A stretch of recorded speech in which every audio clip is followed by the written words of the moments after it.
জুলাই এক কাতারে এনেছিল সব শ্রেণী পেশার মানুষকে। পালানোর আগে গোপন নেটওয়ার্ক আর ভুয়া এনআইডিতে তোলা নম্বরে যোগাযোগ সেরেছিলেন শেখ হাসিনা। বঙ্গবন্ধু স্যাটেলাইট যে অল্টারনেশন তার গণভবন অ্যাভেলেবল নেট ছিল, সে আউট অফ দ্য নেট ছিল না। উনি কনফিগার করে ওনার হাই স্পিড নেট ইনজেক্ট করছে ওনার গণভবন। আর কখনো তাবেদার রাষ্ট্র হবে না বাংলাদেশ। জুলাই জাদুঘর উদ্বোধন অনুষ্ঠানে প্রধানমন্ত্রী। ফ্যাসিস্ট ফেরানোর পরিকল্পনা থেকেই অস্থিরতা তৈরির চেষ্টা কিনা প্রশ্ন। কেউ কেউ অহেতুক ইস্যু তৈরি করে দেশে অস্থিরতা সৃষ্টির অপচেষ্টা শুরু করেছে। পতিত পরাজিত পলাতক স্বৈরাচারের পুনরুত্থানের পথ সুগম করছে কিনা সেটি মনে হয় ভেবে দেখা প্রয়োজন আমাদের। আপনাদের সবাইকে শান্ত থাকার জন্য বিনীতভাবে অনুরোধ করছি। ডকুমেন্টারি দেখানোর জন্য আসছে, কি করছেন আপনারা? শহীদদের জন্য আপনারা কি করছেন? জুলাই যোদ্ধা ও শহীদ পরিবারের সম্মাননা অনুষ্ঠানে হট্টগোল। সভাস্থল ছেড়ে যান এনসিপি নেতারা। বিভাজন কাম্য নয় বললেন ক্ষুব্ধ রাষ্ট্রপতি। যে দৃশ্য এখানে দেখলাম সেটিতেই অত্যন্ত দুঃখিত এবং লজ্জিত হয়েছি, ব্যথিত হয়েছি। মহান জুলাই গণ অভ্যুত্থানের চেতনাকে হৃদয়ে ধারণ করে ঐক্য, দেশপ্রেম, সততা ও পারস্পরিক শ্রদ্ধার শক্তিতে আমরা এগিয়ে যাই। জুলাই নিয়ে জনগণের সাথে প্রতারণা করছে সরকার। 11 দলের সমাবেশে বক্তারা। গণভোটের রায় বাস্তবায়ন না করলে পালানোর পথ পাবে না বিএনপি। গণভোটের রায় মেনে নেন। 70 ভাগ মানুষের রায়কে অপমান করবেন না। অপমান করে বাঁচার পথ খুঁজে পাবেন না। গণ অভ্যুত্থানের দ্বিতীয় বার্ষিকীতে দেশ জুড়ে নানা আয়োজন। জুলাই শহীদের কবর জিয়ারত, সোহরাওয়ার্দী উদ্যান আর মানিক মিয়া এভিনিউয়ে সাংস্কৃতিক পরিবেশনা।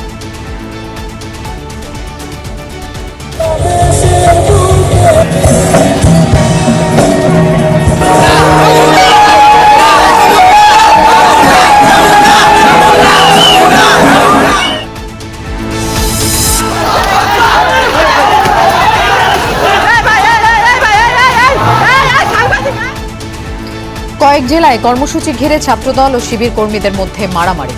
রাজধানীতে তিতুমির কলেজ ও আলিয়া মাদ্রাসায় উত্তেজনা।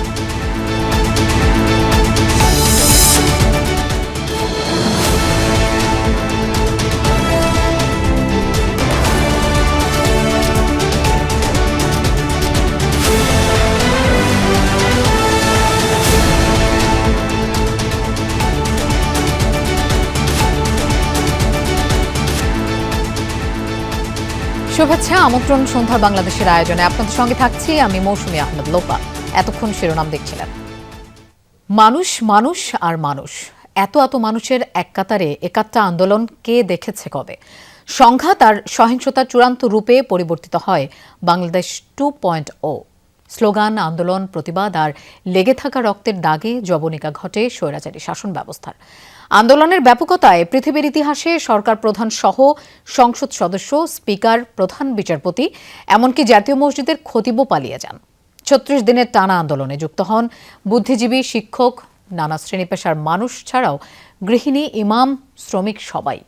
আন্দোলনে যুক্ত হওয়া আদতে সাধারণ, কিন্তু প্রকৃতপক্ষে অসাধারণ মানুষদের কথা জানাচ্ছেন সহকর্মী আহমেদ রেজা। আর ক্যামেরায় ছিলেন লুৎফর রহমান।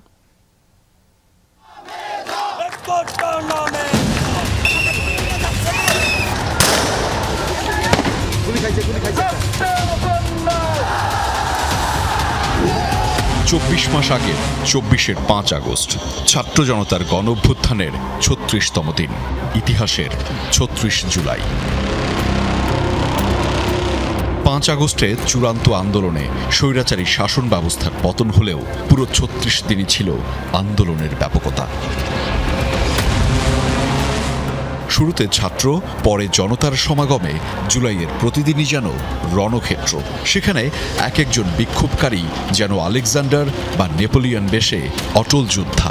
বুলেট আপনি দেখেছেন, বাবা মায়ের রাখতো না, অভিশাপ আসমান কাঁপে, আপনাদের কাঁপে না, তার কাঁপে না। শিক্ষার্থীদের উপর চরম আক্রমণে অতিষ্ঠ হয়ে শিক্ষকরা বিবেকের তাড়নায় জীবনের হুমকি জেনেও নেমেছিলেন রাজপথে। বলেছিলেন, এখন চুপ থাকা অপরাধ। যে শিক্ষক, বুদ্ধিজীবী, কবি ও জ্ঞানী প্রকাশ্য পথে এই হত্যার প্রতিশোধ চাই না, আমি তাকে ঘৃণা করি। সেই সময় আসলে এদেশের কোনো বিবেকবান মানুষ নীরব থাকতে পেরেছে সেটা আমি মনে করি না। সারা বাংলাদেশের শিক্ষার্থীদের উপরে যখন ভয়াবহ নির্যাতন নেমে এসেছিল, আমার শিক্ষার্থীদেরকে গুলি করে হত্যা করা হয়েছে, তখন আসলে একজন শিক্ষক হিসেবে নীরব থাকার কোনো সুযোগ ছিল না। আর তো কোনো পথ খোলা ছিল না। মানুষের কোন অবস্থাটা দাঁড়ালে মানুষ মৃত্যুকে আর পরোয়া করে না। যখন এটা সন্তান সমদের জীবনের হুমকি স্বরূপ দাঁড়ায়, তখন বোধহয় কোনো পিতা মাতাই বা অভিভাবকই সেটা মেনে নিতে পারে না। আন্দোলনে নেমে পুলিশের অন্যায় আক্রমণে আহত কিংবা আটকের বিরোধিতা দেখেছে পুরো বিশ্ব। সুপারম্যানের মতো তরুণ নুসরাত পুলিশের গাড়ি থামিয়ে জানান দিয়েছে পুরো বাংলাদেশের শক্তি তার সাথে। আমাদের শরীরে তখন হচ্ছে গিয়ে মানে একটা অন্যরকম শিহরণ জাগতো। আমরা প্রতিবাদের মানে ভাষা খুঁজে পেতাম, শক্তি খুঁজে পেতাম।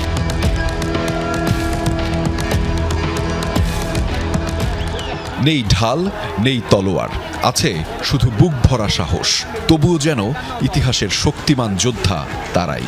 খোলা সড়কে পুলিশের গুলির মুখে হাতে থাকা টিন আর সামান্য ব্যারিকেডেই কাঁপন ধরিয়েছিল স্বৈরশাসকের। আমরা জানতাম না 5 আগস্টে হাসিনা পতন হবে, সেটা আসলে জানা ছিল না। দেশের পরিস্থিতি অনেক খারাপ ছিল সেই সময়, সেই সূত্রে আমরা চেয়েছিলাম এই দেশ স্বাধীন হোক। আমরা তো পিছনে ছিলাম অনেক, তো প্রশাসনের কিভাবে পিছনে নেওয়া যায়, আমরা আসলে কিভাবে একটু সামনে আগাতে পারি, একটা ঢাল হিসাবে একটা মানে করতে পারি। তো এই সাহস জোগানোর জন্য আসলে মূলত এই টিনটা হাতে নেওয়া। ফুঁসে ওঠা ছাত্র জনতা রুখ পেকে কার সাধ্য আছে সেই রক্তচক্ষু উপেক্ষা করে তাদের যৌক্তিক দাবি অগ্রাহ্য করার? সেই অসীম এবং আদিম সাহসিকতাকে স্যালুট জানাতে প্রস্তুত পুরো বাংলাদেশ। রিকশা চালক সুজন যেন তাদেরই প্রতিনিধি।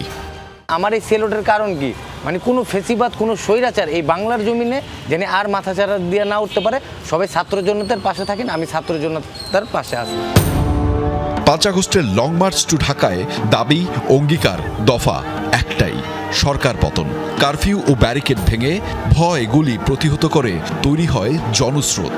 এক অবিশ্বাস্য ঐক্য মিছিলে মিলেছিল মানুষ, মানুষ আর মানুষ। সেখানে ছিল না কোনো রাজনৈতিক পরিচয়, পরিচয় একটাই, বাংলাদেশ।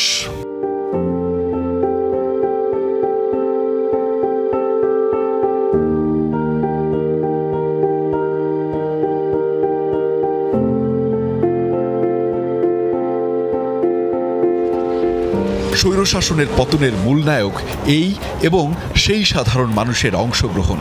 শুধু ছাত্র নয়, পথে নেমেছিল মায়েরা, যারা এতদিন সন্তানকে ঘরে ফিরিয়ে আনতে চেয়েছিলেন। ছিলেন বাবারা, শহীদ পরিবারের সদস্যরা, শিক্ষক, শিক্ষিকা, চাকরিজীবী, শ্রমিক, ব্যবসায়ী, গার্মেন্টস মালিক, রিকশা চালক, সমাজের প্রতিটি স্তরের মানুষ। সবাই সবাই সবাই এক কাতারে, এক লক্ষ্য, পরিবর্তন, এক স্বপ্ন, নতুন বাংলাদেশ। আহমেদ রেজা, যমুনা নিউজ, ঢাকা। জুলাই অভ্যুত্থানের চরম মুহূর্তে পুরো দেশকে ইন্টারনেট ব্ল্যাকআউটে রেখে তৎকালীন প্রধানমন্ত্রী শেখ হাসিনা নিজে ব্যবহার করতেন বিশেষ স্যাটেলাইট ইন্টারনেট। গণভবনের ছাদে বসানো হয়েছিল টাওয়ার ডাম্প। শুধু তাই নয়, ভুয়া জাতীয় পরিচয়পত্রে তোলা গোপন নম্বর আর স্যাটেলাইট ফোনে চালিয়েছেন বিশেষ শেষ মুহূর্তের সব যোগাযোগ।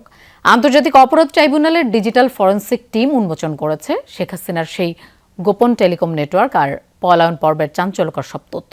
আখলাকুস সাফা জানাচ্ছেন বিস্তারিত। জুলাই অভ্যুত্থানে ফুঁসে ওঠা রাজপথ, আন্দোলন দমাতে সারা দেশে নজিরবিহীন ইন্টারনেট ব্ল্যাকআউট।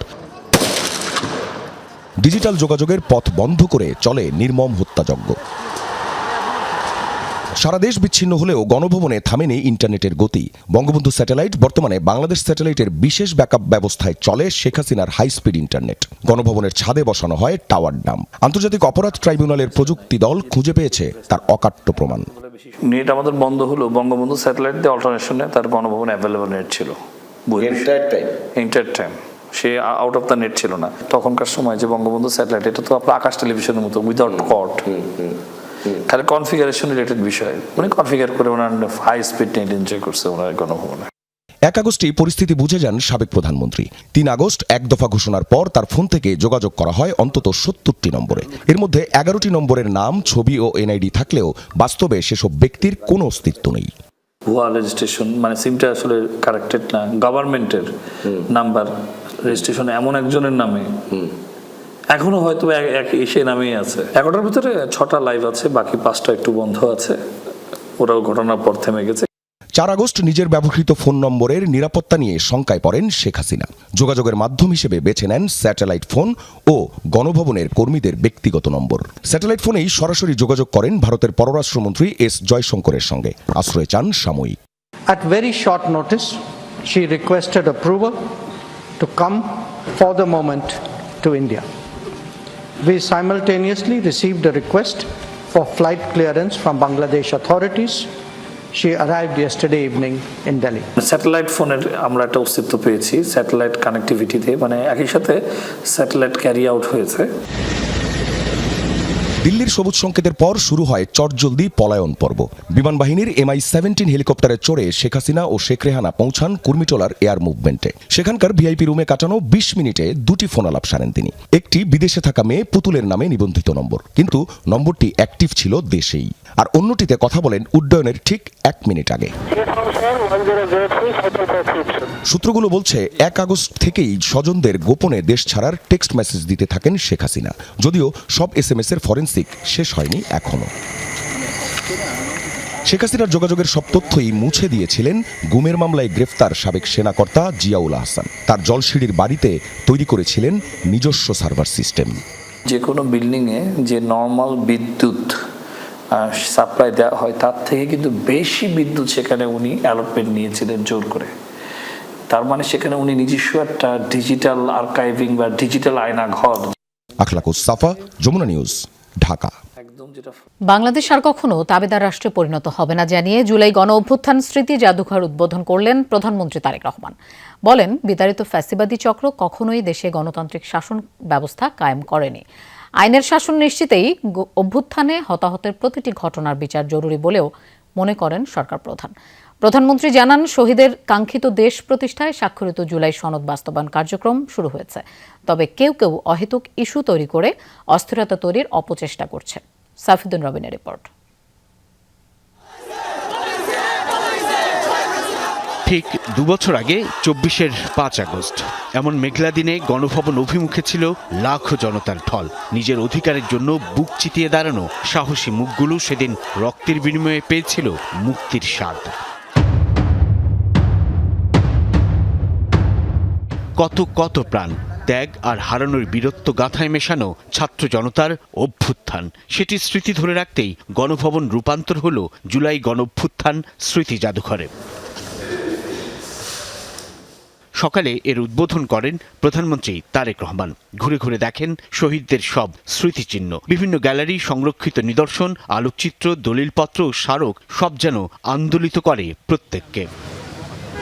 ঠিক বছর 2 আগেও এটি ছিল গণভবন, বাংলাদেশের সরকার প্রধানের বাসভবন। যে সরকার প্রধান নির্বাচিত হওয়ার কথা ছিল জনগণের প্রত্যক্ষ ভোটে গ্রহণযোগ্য নির্বাচনের মধ্য দিয়ে, কিন্তু 2014, 18 এবং 24-এর মতো প্রশ্নবিদ্ধ নির্বাচন এই বাংলাদেশকেই নিয়ে যায় এক অনিবার্য গণ অভ্যুত্থানের পথে।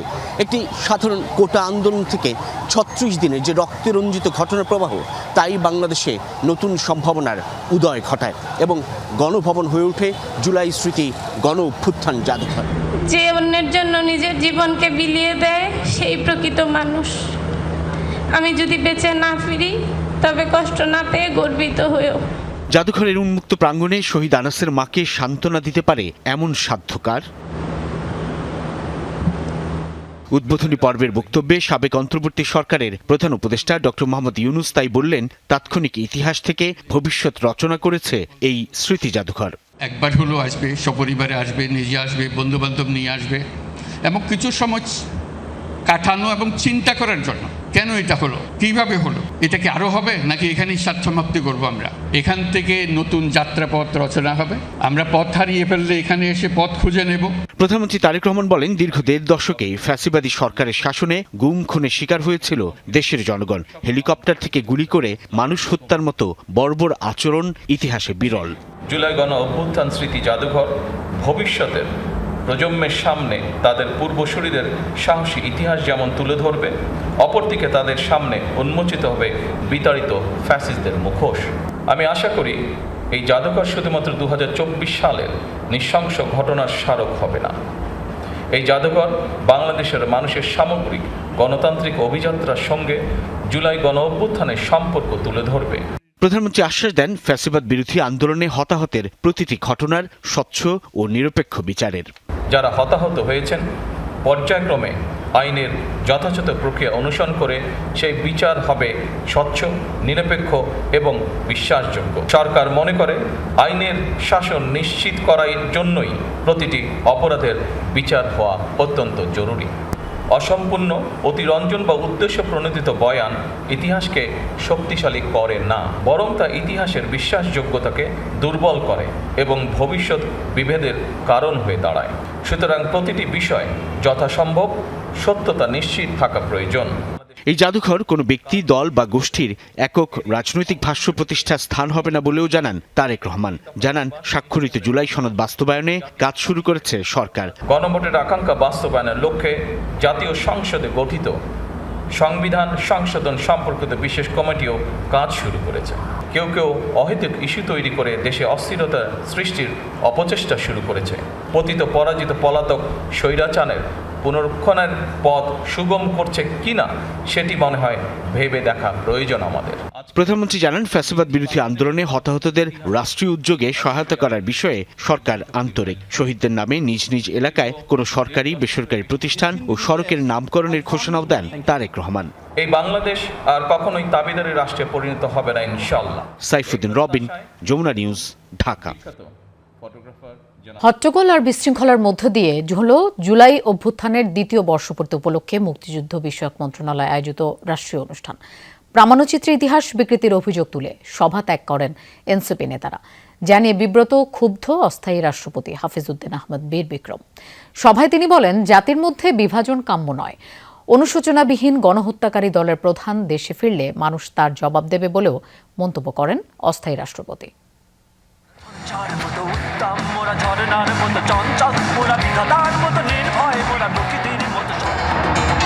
নির্দেশনা একটাই, দাবি একটাই, দফা এক, দাবি এক, খুনি হাসিনার পদত্যাগ। জুলাই অভ্যুত্থানের উপর মুক্তিযুদ্ধ মন্ত্রণালয়ের এই প্রামাণ্যচিত্র শেষ হওয়ার পরপরই শুরু হয় হট্টগোল। আপনাদের সবাইকে শান্ত থাকার জন্য বিনীতভাবে অনুরোধ করছি। অভিযোগ, প্রামাণ্যচিত্রে যথাযথ স্থান পায়নি এনসিপি নেতারা। জানিয়ে প্রতিবাদে সরব হন দলটির নেতাকর্মীরা। আপনারা কি নিজেদের জাহির করার জন্য আসছেন? ডকুমেন্টারি দেখানোর জন্য আসছেন? কি করছেন আপনারা? শহীদদের জন্য আপনারা কি করছেন?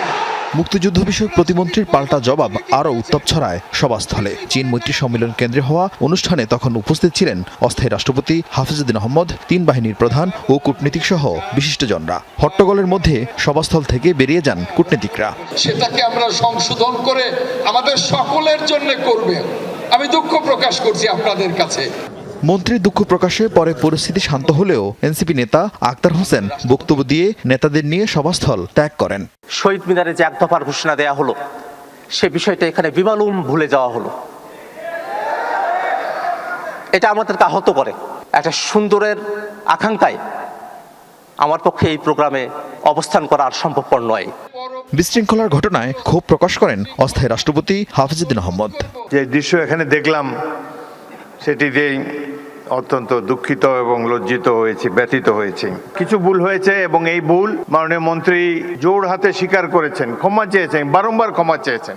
তারপর তো শান্ত হওয়া উচিত। এই ধরনের একটা জাতীয় অনুষ্ঠানে এটাকে পুষে সংসদের মতো একটা ওয়াকআউট, এটি বাঞ্ছনীয় নয়। ভাই, আমরা তো জনগণের ভোট নিয়ে এখানে এসেছি, জনগণের নির্বাচিত প্রতিনিধি। আমরা হাওয়ার থেকে উড়ে এসে বসি নাই এখানে। সুতরাং এই সরকার নির্বাচিত একটি সরকার, এটুকু শ্রদ্ধা সম্মান প্রাপ্য। 24শে জুলাই গণহত্যা চালানোর পরও আওয়ামী লীগের কোনো অনুশোচনা নেই উল্লেখ করে অস্থায়ী রাষ্ট্রপতি বলেন, দেশে ফিরলে রাজপথেই তাদের মোকাবেলা করা হবে। আমরা ভুল করলে আমাদেরকে শুধরিয়ে দিবেন। আমরা তো আর আওয়ামী লীগ হতে পারবো না, হতেও চাই না। আওয়ামী লীগের দেখেন, তাদের কোনো অনুশোচনা নাই। এত অন্যায়, অবিচার, খুন, গুম, মানি লন্ডারিং, হত্যা, নির্যাতন, আয়নাঘর, এতে তারা কোনো লজ্জাবোধ করে না। তো আবার বলে যে ডিসেম্বর মাসে আসেন, দেশে এসে পদার্পণ করবেন। আমরা অপেক্ষা করে আছি, আসেন দেশে। দেশে আছেন, দেখা হবে ইনশাল্লাহ রাজপথে। 27 বছর বয়সে মুক্তিযুদ্ধ করেছি, এখন 82 বছর বয়সে আরেকটা করব বাংলাদেশের জন্য। অনুষ্ঠানে স্বরাষ্ট্রমন্ত্রী সালাউদ্দিন আহমদ বলেন, আওয়ামী লীগের পরিণতি কি হবে আদালতেই তা চূড়ান্ত হবে। ব্যক্তির যেভাবে বিচার করা যায়, এই মানবতা বিরোধী এবং গণহত্যার জন্য সংগঠনেরও সেরকম বিচার করা যায়। আদালত নির্ধারণ করবে আওয়ামী লীগের পরিণতি কি হবে। আওয়ামী লীগের রাজনৈতিক দল হিসাবে তাদেরকে কাঠগড়ায় দাঁড় করানো হবে এবং তাদের বিচার নিশ্চিত করা হবে। অনুষ্ঠানে জামায়াতের সেক্রেটারি জেনারেল বলেন, কোনো সুযোগ সুবিধা নয়, বরং বিবেকের তাড়নায় জুলাই অভ্যুত্থানে রাজপথে নেমেছিল ছাত্র জনতা। বিবেকের মধ্যে জেগে ওঠা দ্রোহ, সেই দ্রোহই আমাদের সন্তানদেরকে এই বিপ্লবের জন্য রাজপথে নামিয়েছিল। আরেফিন শাকিল, যমুনা নিউজ, ঢাকা। জুলাই নিয়ে জনগণের সাথে প্রতারণা করেছে সরকার, এমন মন্তব্য করেছেন বিরোধী দলীয় নেতা ও জামায়াত ইসলামের আমির ডাক্তার শফিকুর রহমান। গণ অভ্যুত্থানের দ্বিতীয় বার্ষিকী উপলক্ষে আয়োজিত সমাবেশে তিনি আরও বলেন, শিক্ষাঙ্গনে নতুন ইউনিফর্মে ফ্যাসিবাদ ফিরে এসেছে। এই ফ্যাসিবাদ কোনোভাবেই সহ্য করা হবে না। 11 দলের নেতারা বলেন, এই বাংলাদেশ আর মাথা নত করবে না। গণ অভ্যুত্থানের দ্বিতীয় বার্ষিকীতে সমাবেশের আয়োজন করে 11 দলীয় ঐক্য।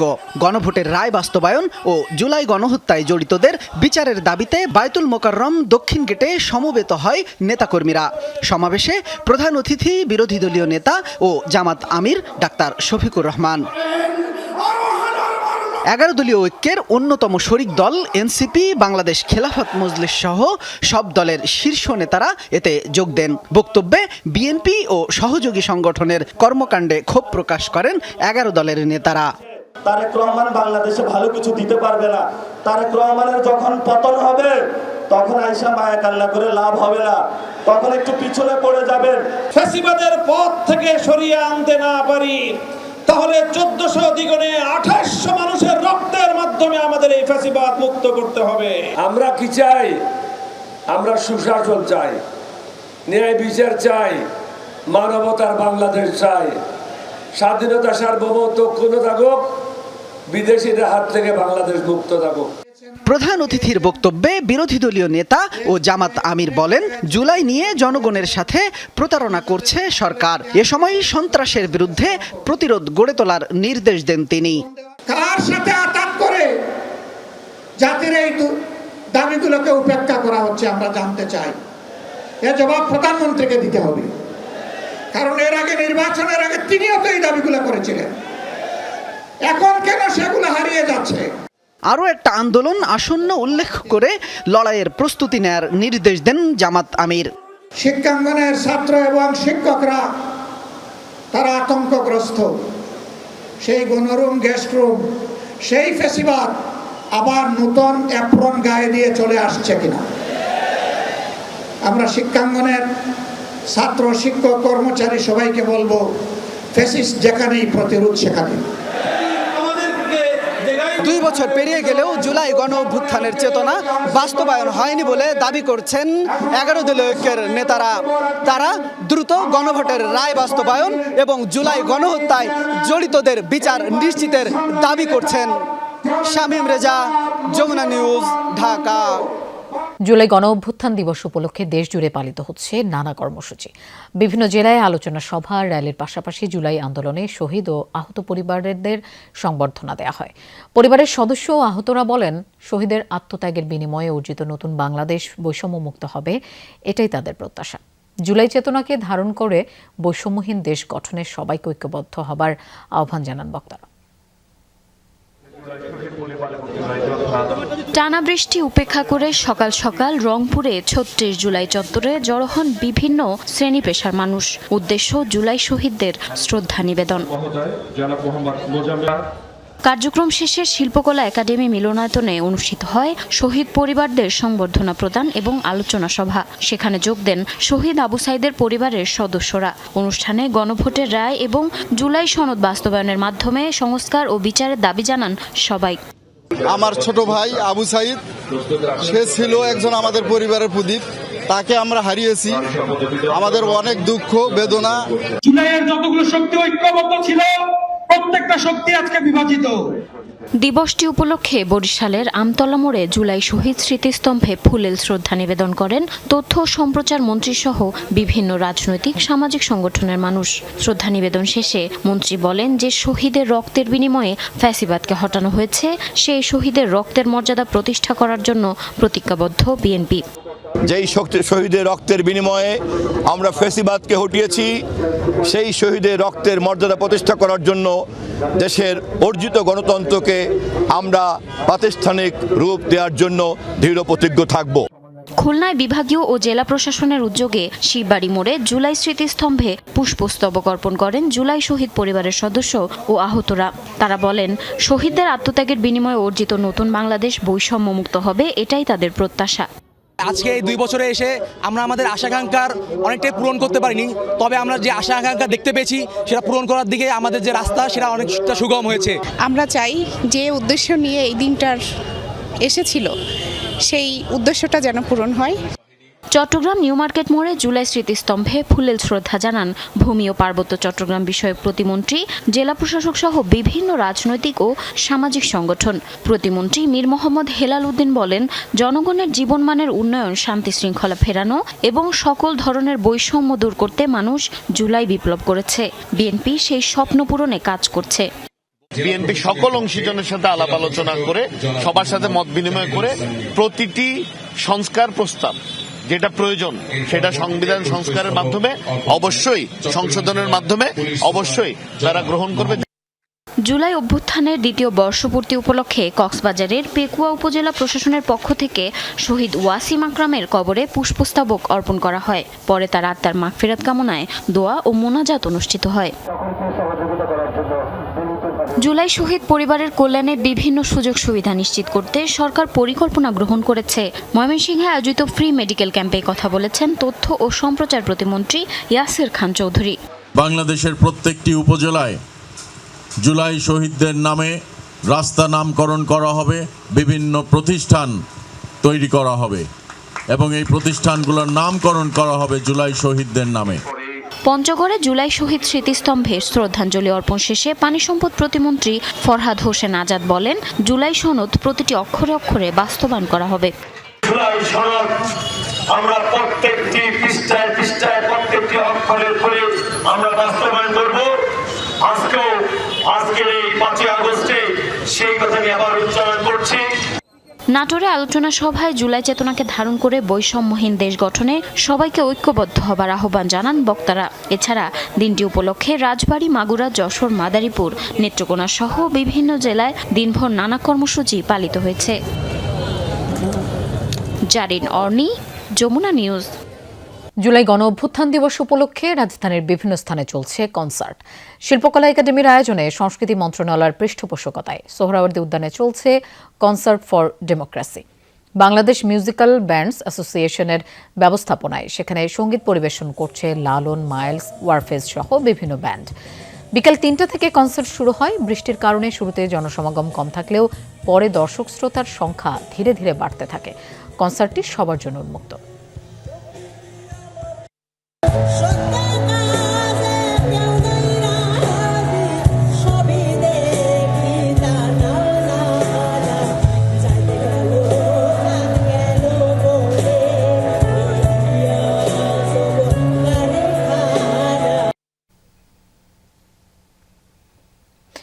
এদিকে রাজধানীর মানিক মিয়া এভিনিউতে জুলাই গণ অভ্যুত্থানের বিজয়ের দিনে চলছে বর্ষা বিপ্লবের গান শীর্ষক কনসার্ট।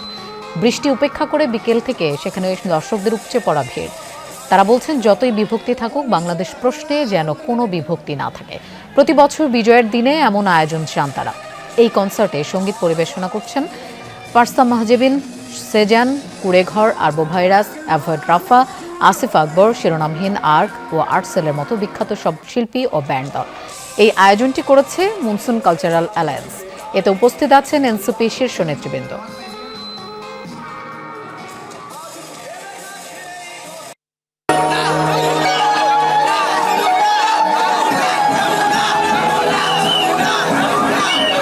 করতেছি ওয়ারফেজের জন্য, ও আসলে গান উপভোগ করবো। বাংলাদেশকে ভালোবাসি। ভালোবাসি বাংলাদেশকে। প্রিয় গান, প্রিয় মোমেন্ট, প্রিয় শিল্পীগণ, প্রিয় বন্ধু, এক কথা that was so amazing.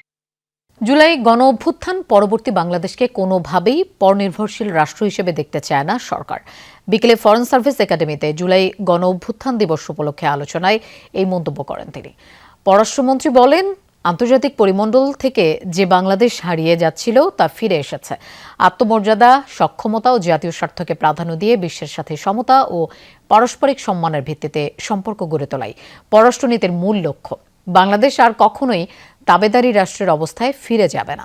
July August বাংলাদেশের ইতিহাসের সবচেয়ে নৃশংস সময় ছিল উল্লেখ করে ডক্টর খলিলুর রহমান বলেন, সেই রক্তাক্ত অধ্যায়ের স্মৃতি ধারণ করেই নতুন বাংলাদেশকে গড়ে তোলা হবে।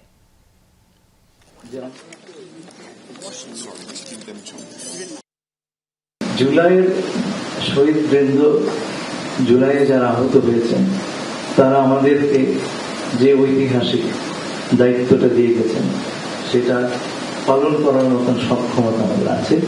আমাদের কাজ দিয়ে, আমাদের ডেডিকেশন দিয়ে, আমাদের মেধা দিয়ে, প্রজ্ঞা দিয়ে যেন এই দেশটাকে আগলে রাখতে পারি, এগিয়ে নিয়ে যেতে পারি। বিগত 16 বছরের স্বৈরাচারী শাসন আমলে বিনা বিচারে 4,500-এরও বেশি মানুষকে ক্রস ফায়ারে হত্যা করা হয়েছে বলে জানিয়েছেন আইনমন্ত্রী আসাদুজ্জামান।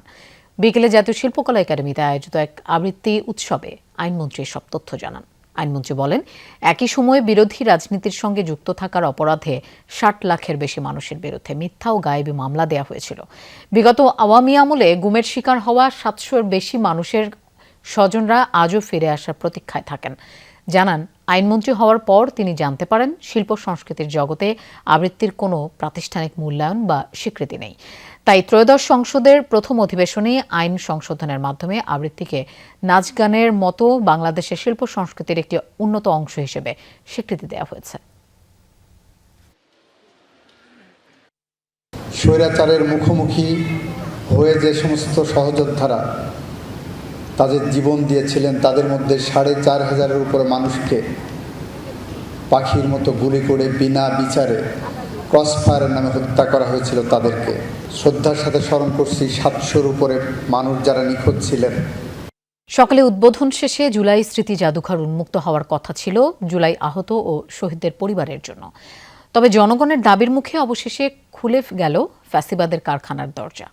জুলাই স্মৃতি জাদুঘরে শুধু জুলাইয়ের স্মৃতি সংরক্ষিত হয়নি, 17 বছরের শাসনামলের গুম খুনের সব প্রমাণপত্র জনগণের কাছে মেলে ধরা হয়েছে এই জাদুঘরে। জনগণ ঘুরে ঘুরে দেখে সেগুলো দাবি জানান এসব মর্মান্তিক ঘটনার যথাযথ বিচারের। কত স্মৃতি মনের খাতায় জমা, সেসব স্মৃতির পৃষ্ঠাগুলোই একে একে চোখের সামনে ভেসে উঠছে। 4 আগস্ট যাত্রাবাড়িতে শহীদ হয়েছিলেন ইয়াসির সরকার। জুলাই স্মৃতি জাদুঘরে তার স্মৃতির একাংশ দেখে আবেগ ঘন বোন হাফসা। আমার ভাইয়ের গণভবনে আসার অনেক ইচ্ছা ছিল, তো এখন আমার ভাইয়ের স্মৃতিগুলো সব গণভবনে। মুগ্ধের ভিডিও চিত্রের সামনেও স্থির হয়ে দাঁড়িয়ে বাবা। ছেলের স্মৃতিগুলো চোখের সামনে ভেসে উঠছে বারংবার। চান জড়িতদের সবার সঠিক বিচার। আমি মনে করি যে শেখ হাসিনা সহ যারা এই খুম গুণের সাথে এবং এই দেশকে অস্থিতিশীল করার জন্য একটা রাজত্ব কায়েম করছিল, তার যারা জড়িত ছিল তাদের সঠিক বিচার আমি আশা করি। 17 বছরের ফ্যাসিবাদের কারখানা এই গণভবন এখন জুলাই স্মৃতি জাদুঘর। জাদুঘরের নিচতলায় স্থান পেয়েছে 17টি বছরের গুম খুনের প্রামাণ্য দলিল। শেখ হাসিনার শাসনামলে গুম খুনের শিকার হয়েছিলেন যারা, তাদের ছবিসহ বিভিন্ন স্মৃতিচিহ্ন দিয়ে সাজানো হয়েছে জাদুঘরের নিচতলা। ক্ষমতা টিকিয়ে রাখতে ভিন্ন মতের মানুষদের অত্যাচারে ব্যবহৃত হতো নানান বিভৎস সব যন্ত্রপাতি, সেগুলোও স্থান পেয়েছে জাদুঘরে। রয়েছে ঐতিহাসিক সেই লাল টেলিফোনের বোতাম চাপলেই এখন শোনা যাচ্ছে শেখ হাসিনার কণ্ঠে হত্যা আর নির্যাতনের সব পরিকল্পনার কল রেকর্ড। বিভিন্ন নেতাকর্মীদের সাথে শেখ হাসিনা যেভাবে কথা বলছে আর কি, যে কাকে কোথায় কিভাবে কিলিং মিশনে পাঠানো হবে সেই ব্যাপারে একটা থিওরি দেওয়া হয়েছে এখানে। এখানে আমি যে শেখ হাসিনার সাথে বিভিন্ন নেতার যে ফোনালাপ, ওই ফোনালাপ শোনা যাচ্ছে। জাদুঘরের উপরতলায় থরে থরে সাজানো জুলাইয়ের স্মৃতিগুলো। জুলাই শহীদ নাফিসকে বহন করে বাঁচানোর চেষ্টা করা হয়েছিল যেই 3 চাকার অ্যাম্বুলেন্সে করে, সেই রিকশাটিও স্থান পেয়েছে এখানে।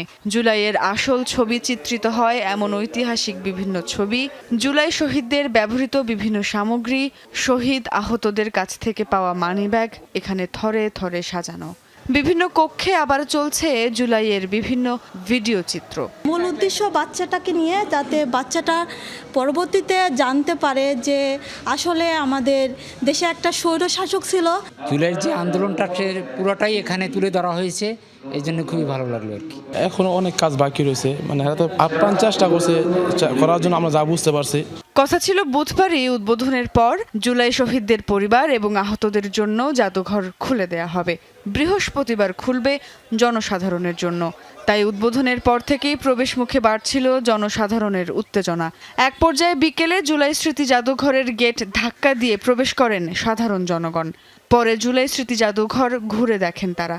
আগামীকাল থেকে সর্বসাধারণের জন্য খুলবে জুলাই স্মৃতি জাদুঘরের দরজা। সুমাইয়া ঐশী, যমুনা নিউজ, ঢাকা। জুলাই গণ অভ্যুত্থান দিবসের কর্মসূচি ঘিরে নারায়ণগঞ্জ ও বরিশাল বিশ্ববিদ্যালয়ে ছাত্রদল শিবিরের মধ্যে সংঘর্ষ হয়েছে, এতে আহত হয়েছেন বেশ কয়েকজন। এছাড়া কয়েক জেলায় প্রশাসনের আলোচনা সভায় বক্তব্যকে কেন্দ্র করে হট্টগোল হয়েছে। নারায়ণগঞ্জের সরকারি তোলারাম কলেজে জুলাই গণ অভ্যুত্থান দিবসের আলোচনা সভা ঘিরে সকাল থেকেই উত্তেজনা দেখা দেয় ছাত্রদল ও শিবিরের মধ্যে। দুপুরের দিকে সংঘর্ষে জড়ায় 2 সংগঠনের নেতাকর্মীরা। পুলিশ ও প্রত্যক্ষদর্শীরা জানায়, কলেজ কর্তৃপক্ষ আয়োজিত অনুষ্ঠান স্থলে ছাত্রদল ও শিবির দুপক্ষই নিয়ন্ত্রণ প্রতিষ্ঠার চেষ্টা করে। আলোচনা সভায় বক্তব্য দেয়াকে কেন্দ্র করে এক পর্যায়ে বাকবিতণ্ডা থেকে শুরু হয় সংঘর্ষ। এতে আহত হন 5 জন। পরে পুলিশ গিয়ে দুপক্ষকেই ছত্রভঙ্গ করে দেয়। ছাত্র শিবির এবং ছাত্রদল দুই গ্রুপের মধ্যে বাকবিতণ্ডা এবং পরবর্তীতে হাতাহাতি, ধাওয়া পাল্টা ধাওয়া শুরু হয় 12টা সাড়ে 12টার সময়। তারপরে পুলিশ এখানে খবর পায়, খবর পাওয়ার পরে এলাকায় এখানে তুলারাম কলেজের এখানে পরিস্থিতি নিয়ন্ত্রণ করে। বরিশাল বিশ্ববিদ্যালয়ে দফায় দফায় মারামারিতে জড়ায় ছাত্রদল ও শিবির নেতাকর্মীরা। ছাত্রদলের অভিযোগ, জুলাই গণ অভ্যুত্থান দিবস উপলক্ষে ক্যাম্পাসে বহিরাগতদের নিয়ে র্যালি বের করে শিবির। বহিরাগতদের ছাড়া কর্মসূচি পালনের অনুরোধ করলে হামলা চালায় শিবির নেতাকর্মীরা। অন্যদিকে শিবিরের অভিযোগ, জুলাই গণ অভ্যুত্থানের শান্তিপূর্ণ কর্মসূচিতে হামলা চালায় ছাত্রদল। তারা যে আমাদের শৃঙ্খল ক্যাম্পাসকে অস্থিতিশীল করার লক্ষ্যে যে দেশীয় শস্ত্র নিয়ে বহিরাগতদের নিয়ে মহড়া দিচ্ছিল, তাদের ক্যাম্পাস থেকে আমরা বিতাড়িত করেছি। ছাত্রদলের সন্ত্রাসীরা অতর্কিতভাবে তাদের পূর্ব নির্ধারিত আমরা দেশীয় অস্ত্র দেখেছি এবং তাদের ইন্টারনাল বিভিন্ন গ্রুপে আলোচনা হয়েছে, সেই অস্ত্র নিয়ে আমাদের উপর অতর্কিত হামলা করা হয়েছে। অনাকাঙ্ক্ষিত ঘটনা এড়াতে ক্যাম্পাস এলাকায় অতিরিক্ত পুলিশ মোতায়েন করা হয়েছে। পরিস্থিতি এখন সম্পূর্ণ ভালো এবং এটা আমি আশা করি উভয়ের কাছ থেকে আশা করি যেন তারা এটা তাদের দায়িত্বশীল জায়গা থেকে যাতে বজায় রাখে। শরীয়তপুর পৌরসভা অডিটোরিয়ামে জুলাই গণ অভ্যুত্থান দিবসের আলোচনা সভায় মঞ্চে বসাকে কেন্দ্র করে বিএনপি ও বৈষম্য বিরোধী আন্দোলনের সাবেক নেতাকর্মীদের মধ্যে হাতাহাতি হয়। এতে আহত হন 4 জন। পরিস্থিতি নিয়ন্ত্রণে মোতায়েন করা হয় অতিরিক্ত পুলিশ। লক্ষ্মীপুরে প্রশাসন আয়োজিত জুলাই গণ অভ্যুত্থান দিবসের আলোচনা সভায় হট্টগোল হয়। প্রত্যক্ষদর্শীরা জানায়, শিবির নেতা বক্তব্যে পানি সম্পদ মন্ত্রীর সমালোচনা করলে উপস্থিত ছাত্রদলের নেতাকর্মীরা প্রতিবাদ জানান। পরে পুলিশ পরিস্থিতি নিয়ন্ত্রণে আনে। কুড়িগ্রামেও প্রশাসন আয়োজিত আলোচনা সভায় বক্তব্যকে কেন্দ্র করে ছাত্রদল শিবির নেতাকর্মীদের মধ্যে হট্টগোল হয়। পরে বিএনপি ও জামায়াত নেতাদের হস্তক্ষেপে পরিস্থিতি শান্ত হয়। জাহিদ হাসান, যমুনা নিউজ। জুলাই গণ অভ্যুত্থান দিবসে সরকারি ছুটির কারণে বেশিরভাগ শিক্ষা প্রতিষ্ঠান বন্ধ থাকলেও রাজধানীর কয়েকটি ক্যাম্পাসে আজও উত্তেজনা দেখা গেছে ছাত্রদল ছাত্র শিবিরের মধ্যে। আগের দিনের সংঘাতের রেশের মাঝেই কোথাও মারধরের অভিযোগ ওঠে, কোথাও হলে প্রবেশকে কেন্দ্র করে নতুন করে ছড়ায় উত্তেজনা। রাজধানীতে মঙ্গলবার জগন্নাথ বিশ্ববিদ্যালয়, ঢাকা কলেজ ও আলিয়া মাদ্রাসায় ছাত্রদল ও ইসলামী ছাত্র শিবিরের নেতাকর্মীদের মধ্যে সংঘর্ষ হয়। জগন্নাথ বিশ্ববিদ্যালয়ে দুপুরে শুরু হওয়া সংঘর্ষ পরে ছড়িয়ে পড়ে বাকি দুই শিক্ষা প্রতিষ্ঠানে। এতে দুপক্ষের বেশ কয়েকজন নেতাকর্মী আহত হন। রাতেই সংবাদ সম্মেলনে ছাত্র শিবিরের সভাপতি নুরুল ইসলাম সাদ্দাম অভিযোগ করেন, শিক্ষা প্রতিষ্ঠানগুলোতে ছাত্রদল ও যুবদলের ক্যাডারদের মাধ্যমে সুপরিকল্পিত হামলা চালানো হয়েছে। এরই মধ্যে জুলাই গণ অভ্যুত্থান দিবসে সরকারি ছুটির কারণে শিক্ষা প্রতিষ্ঠান বন্ধ থাকলেও তিতুমির কলেজে উত্তেজনা ছড়ায়। এনসিপির যুবশক্তির নেতাকর্মীদের অভিযোগ, তাদের মারধর করে ক্যাম্পাস থেকে বের করে দেয় ছাত্রদলের নেতাকর্মীরা।